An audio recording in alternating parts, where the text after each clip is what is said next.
A mochi moment from Mark, who writes, I just want to thank you for making GLP-1s affordable. What would have been over $1,000 a month is just $99 a month with Mochi. Money shouldn't be a barrier to healthy weight. 3 months in, and I have smaller jeans and a bigger wallet. You're the best. Thanks, Mark. I'm Myra Ahmed, founder of Mochi Health. To find your Mochi moment, visit joinmochi.com. Mark is a Mochi member compensated for his story. You know that thing where you get an amazing pair of shoes at a really great price and want to tell everyone about it? Yeah, so do we. Here at Designer Shoe Warehouse, we'll give you something to brag about, like the latest styles from brands you love, or the trends everyone's obsessing over, or shoes that make you feel like, well, you. So go ahead, show off a little. Find shoes that get you at prices that get your budget. Head to your DSW store or DSW.com today. DSW, let us surprise you. Voices for Justice is a podcast that uses adult language and discusses sensitive and potentially triggering topics, including violence, abuse, and murder. This podcast may not be appropriate for younger audiences. All parties are innocent until proven guilty in a court of law. Some names have been changed or omitted per their request or for safety purposes. Listener discretion is advised. My name is Sarah Turney, and this is Voices for Justice. Today, I am discussing the case of 38-year-old Janina Jefferson. Janina was shot and killed at her place of work on November 27, 2016, in Appalachia, Virginia. Authorities believe they know exactly who killed Janina, her ex-husband, Eric Jones. But he's been on the run for over 5 years as of recording this episode, and is still wanted by the US Marshals Service. You guys know the drill. Let's talk about it, let's get his face out there, and let's try to get some justice. This is the case of Janina Jefferson. This episode is sponsored by BetterHelp. May is Mental Health Awareness Month, a reminder that whatever you're going through, you don't have to go through alone. I think we all know that life is a journey. Some days feel good and others feel extremely overwhelming. Whatever's keeping you up at night, it's easy to feel like you have to figure it out all on your own. But the truth is, no one has all the answers, and no one should have to go on this journey alone. Having someone with you to listen, to understand, and support you can make all the difference. That's where BetterHelp comes in. BetterHelp therapists work according to a strict code of conduct and are fully licensed in the US, and they do the initial matching work for you so you can focus on your therapy goals. All you do is fill out a short questionnaire to help identify your needs and preferences. And if you aren't happy with your match, you can switch to a different therapist at any time. With over 30,000 therapists, BetterHelp is the world's largest online therapy platform, and it works. They have an average rating of 4.9 out of 5 for a live session. You don't have to be on this journey alone. Find support and have someone with you in therapy. Sign up and get 10% off at betterhelp.com/justice. That's betterhelp.com/justice. This episode of Voices for Justice is sponsored by Chewy. If you have pets, you probably know about Chewy, and you also know that when they say that they have everything you need to keep your pet happy and healthy, they're not messing around. To keep them happy, Chewy has over 100,000 products from all the brands my pets love at prices I love. To keep them healthy, Chewy offers pet prescriptions, pet insurance, telehealth vet visits, and they're even rolling out vet clinics across the country. I've been shopping with them for a very long time. And in addition to the auto-ship feature that gets the dog's food to them every single month, I also love to experiment with different treats. But I'm a bit picky. For me, it has to be high quality with simple ingredients. I recently picked up treats from Shepherd Boy Farms that are 100% just chicken breast. Popcorn and Heber are already obsessed. Chewy has everything you need to keep your pet happy and healthy. And right now, you can save $20 on your first order and get free shipping by going to chewpanions.chewy.com/SarahETurney. That's chewpanions.chewy.com/SarahETurney to save $20 on your first order with free shipping. chewpanions.chewy.com/SarahETurney. Minimum purchase required. New customers only. Terms and conditions apply. See site for complete details. Janina's case hasn't gotten a ton of media coverage, so I wasn't able to find much about her childhood. But we do know that she married her first husband just after high school, and they had 3 children together, 2 sons and a daughter. In 2005, they got divorced, but the kids continued to see their father on weekends. Janina and her children lived in the very small town of Big Stone Gap, Virginia. The population has hovered at just under 6,000 people for over a decade. Janina's daughter, Brianne, has described Big Stone Gap as your typical small, close-knit town, without much to do besides watch football and look at the mountains. Being a single parent wasn't easy on Janina. In the episode of In Pursuit with John Walsh about the case, her daughter Brianne says that although her mom didn't always show it, she knew it was very hard on her. Money was tight, and at times Janina was working 3 jobs.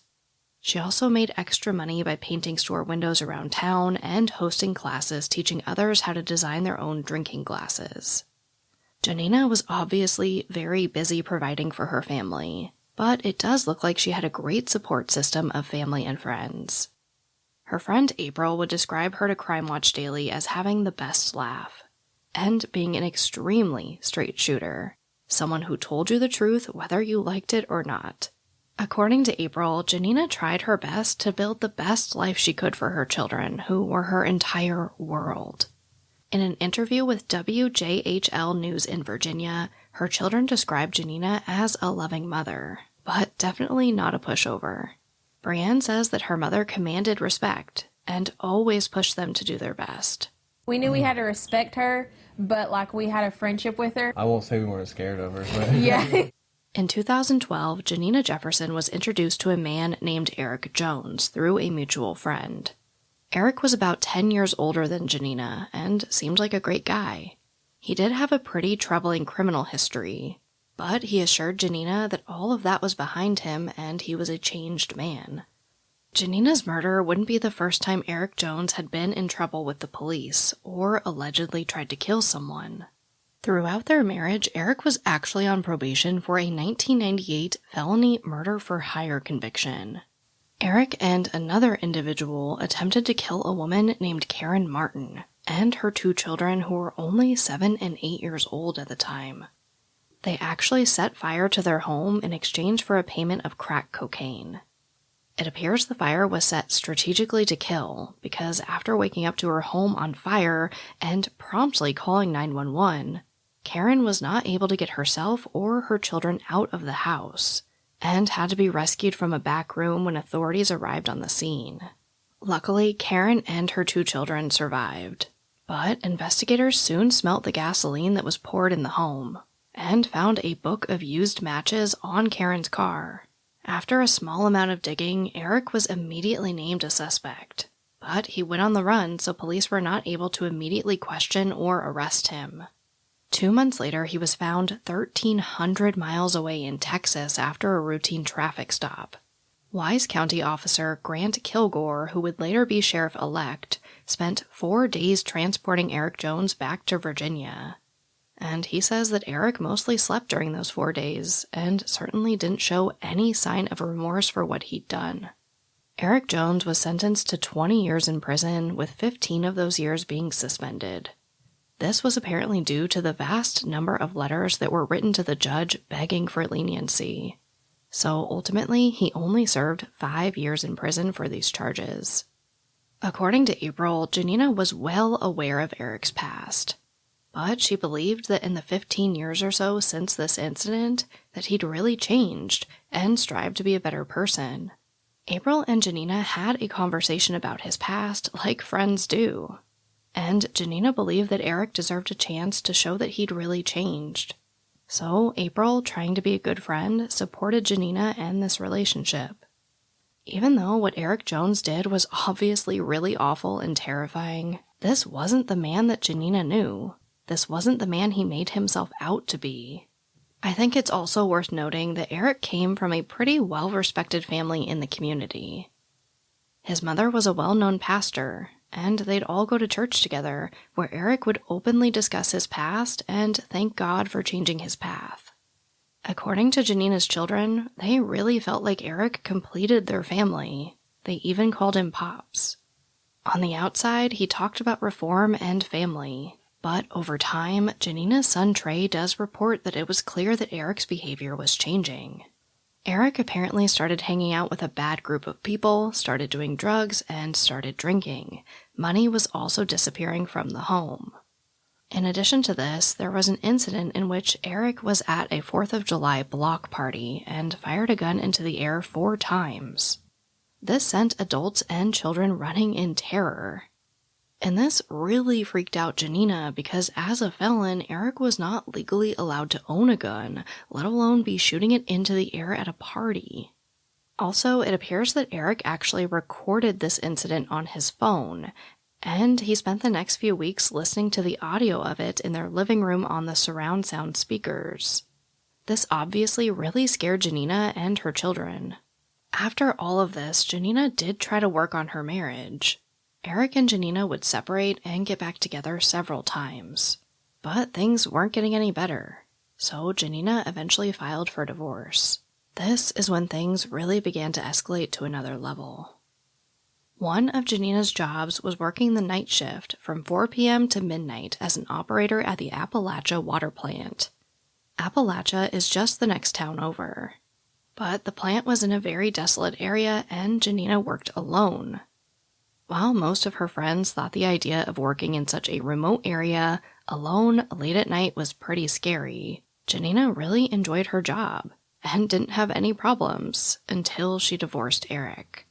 On the day their divorce was finalized, Eric went down to the Appalachia water plant to confront Janina. And things escalated really quickly, resulting in Eric pushing Janina up against a shelving unit, strangling her and hitting her. Luckily, Janina was able to push Eric off of her and gets him to leave. She immediately goes to the police to document the incident. Eric is arrested for this and spends a few days in jail, but a family member eventually paid his bond and Eric was once again a free man. It's also worth mentioning here that when Eric moved out of Janina's house, he moved in with his mother just a few blocks away. So it's not like Janina was far from Eric at all. According to April, Janina was terrified and got a restraining order against him. And according to her children, Janina had plans to move to a larger city to get away. But unfortunately, those plans could not be realized soon enough. On November 27, 2016, the Sunday after celebrating the Thanksgiving holiday, Janina had lunch with her daughter Brianne, and then went home to get ready for work. At this time, she was visited by her little brother, Richie Jefferson, who told the Herald Courier that he just went over there to check on her given what had recently happened with Eric. About an hour later, Janina went to work the night shift by herself at the Appalachia water plant. Like I mentioned earlier, it seems like Janina had a pretty solid support system who was aware of what was happening with Eric. Because in addition to her little brother checking on her, a friend of Janina's also tried to touch base with her to make sure everything was okay. But around 11 p.m., Janina stopped answering her phone. By 2 a.m., one of Janina's friends was at her house. Janina's daughter Brianne answers the door very confused. Brianne was just a senior in high school at the time, just a kid. She'd fallen asleep writing an essay and was woken up to this knock at the door, understandably confused and concerned. Janina got off work at midnight. She definitely should have been home by 2 in the morning. Brianne and this friend tried to call Janina and the landline at the water plant, but there was no answer. So they call police and ask for a wellness check to be done. After driving up the long, dark, windy road to the water plant, the police unfortunately find Janina's body lying in the middle of the parking lot. She'd been shot several times, one shot being done execution style from above while Janina was on the ground. It doesn't appear that there were any cameras at the water plant that captured what happened to Janina. But very soon, all of the pieces came together. In her interview with In Pursuit with John Walsh, Brianne says that the police came to her door around 3 a.m. When she answered, they didn't have to say anything. She knew immediately that her mother was dead. She says she just broke down and began running up the road screaming. Eric actually stole Janina's work truck after killing her, and police found it right around the corner from his mother's house. But Eric was gone. They would later discover that Eric was at a party that night, so they began talking to the people at that party. According to a man named Seth Rowland and his girlfriend Terry Stewart, they gave Eric Jones a ride to the water plant that night, knowing that something terrible was probably going to happen. What's really crazy is that video surveillance from a local convenience store captured Eric buying a beer before heading up to the water plant.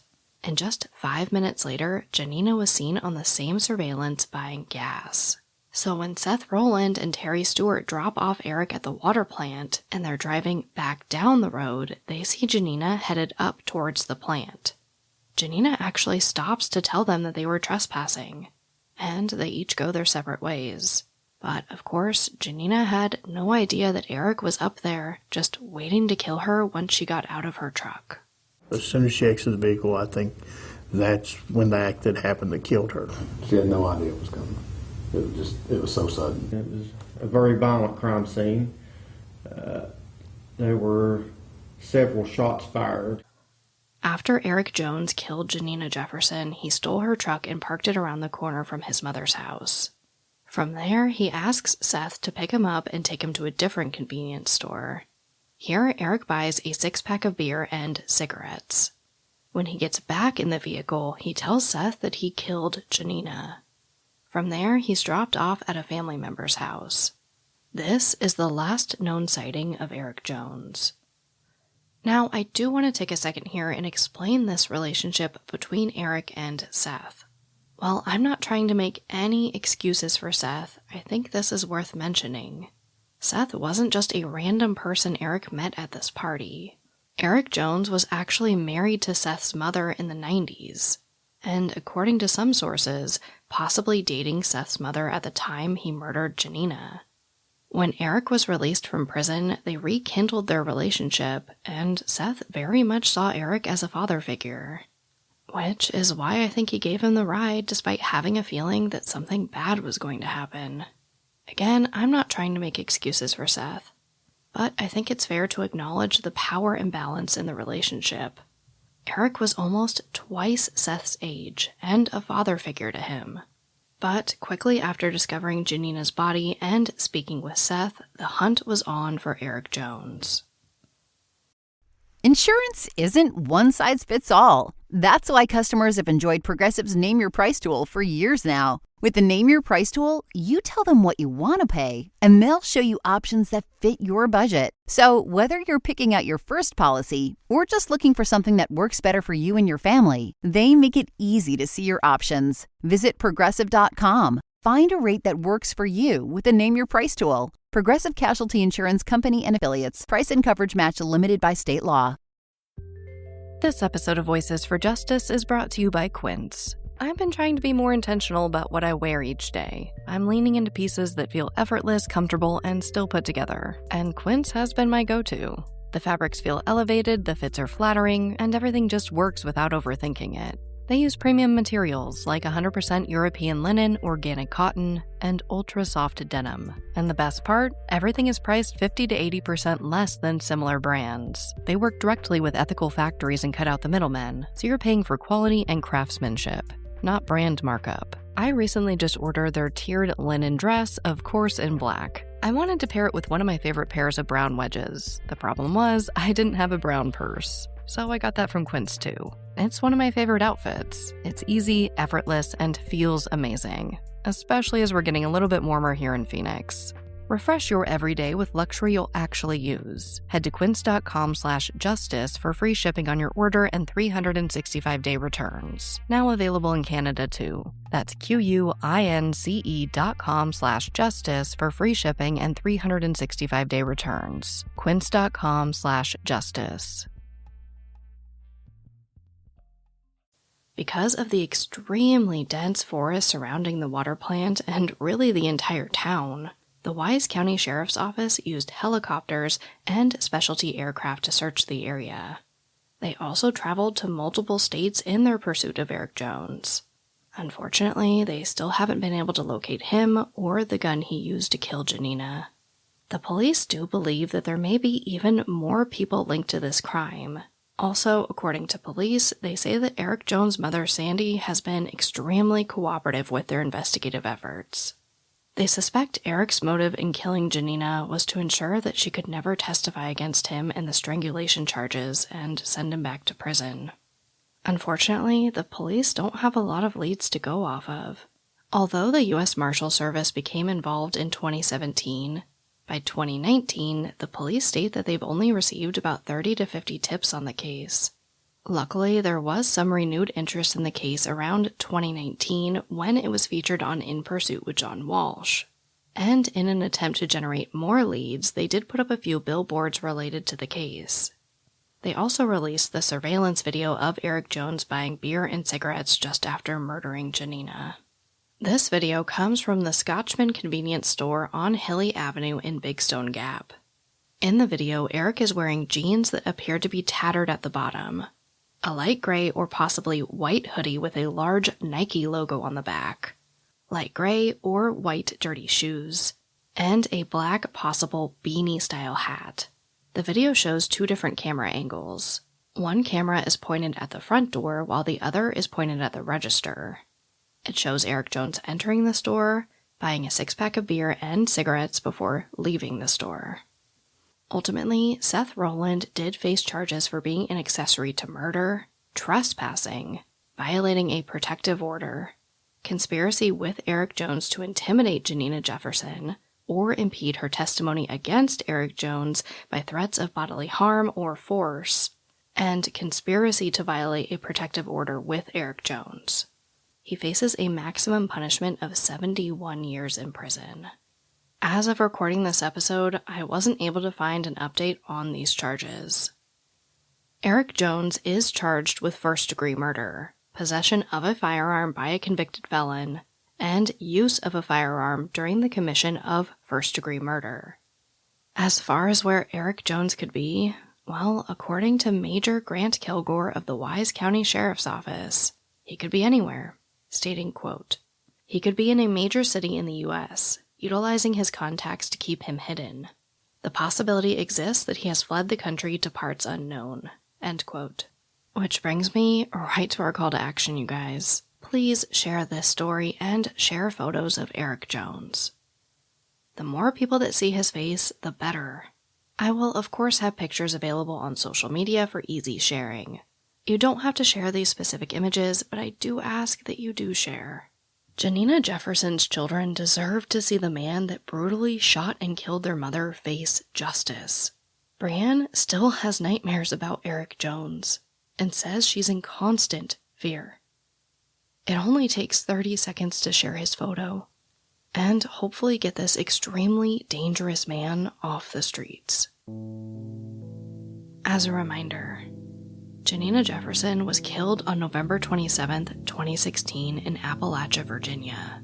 Eric Monroe Jones would now be in his 50s. He's an African-American male with a muscular build that weighs approximately 175 pounds, and he is 5 foot 7 inches tall. His hair is black and typically clean-shaven, and he has brown eyes. He is known to drink beer and use drugs. He loves The Walking Dead, is very charismatic, and is known to discuss growing up in a very religious family. Authorities believe that he is most likely dating someone else now. So if you have a new boyfriend around that matches this description, please at least Google the name Eric Monroe Jones. He could also be using the name Eric Humphrey or Eazy-E. A $10,000 reward is being offered for information leading to the capture of Eric Jones. So if you do have any information about this guy, there is plenty of incentive to come forward. However, if you do see Eric Jones, do not approach him, as he is considered armed and dangerous. Anyone with information is asked to contact the US Marshals Service Communication Center at 1-800-336-0102. But, as always, thank you, I love you, and I'll talk to you next time.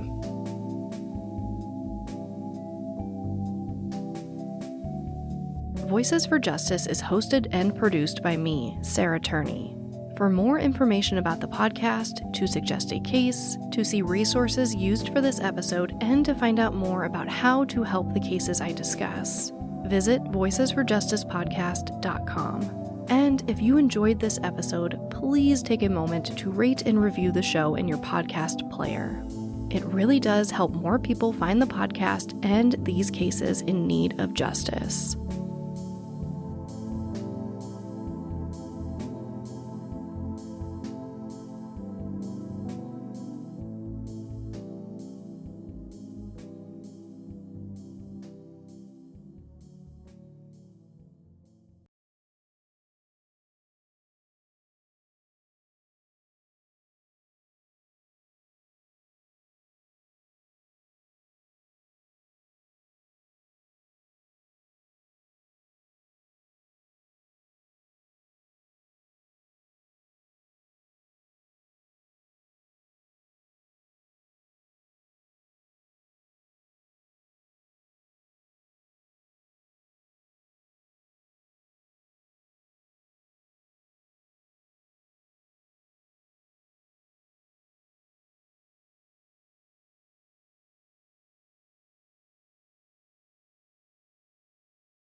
Hey guys, welcome to the Secret After Show moment. I know today's episode was very short, and I want to tell you why.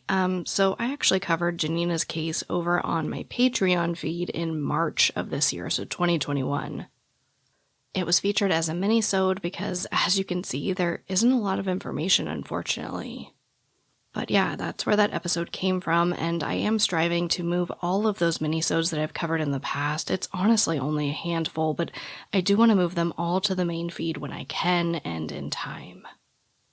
So they might be main episodes like this, or if they're really short, some of them are only, I think, like 5 or 7 minutes.